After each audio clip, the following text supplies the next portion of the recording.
అన్న చెప్తుంటే నేను విన్నాను. జామ తోటలో కాపలా ఉన్నారంట ఒక ఫ్యామిలీ, పేదవాళ్ళు. 2-3 వారాల తల్లి మందిరంలో కనబడకపోతే సైకిల్ వేసుకుని వెళ్ళాడంట అన్న.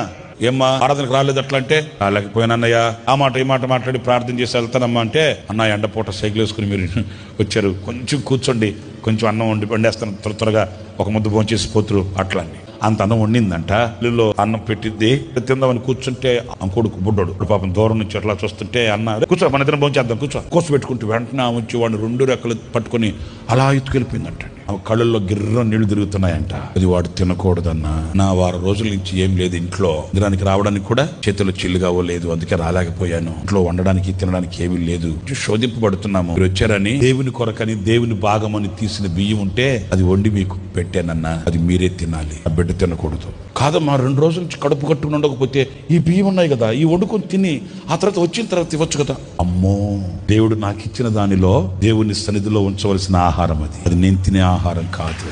సరే ప్రార్థన చేసి వచ్చాడంట. తర్వాత ఏం జరిగిందో తెలుసా? దే జామ తోటని ఆ యజమాని దేశాలకు వెళుతూ నమ్మకంగా కొంతకాలంగా మీరు తోటను కాచుకుని ఉంటున్నారు కదా, దాన్ని తీసుకెళ్లి ఆ తోటను వాళ్ళ పేరు మీద రాసి ఇచ్చేసి వెళ్ళిపోయాడంట.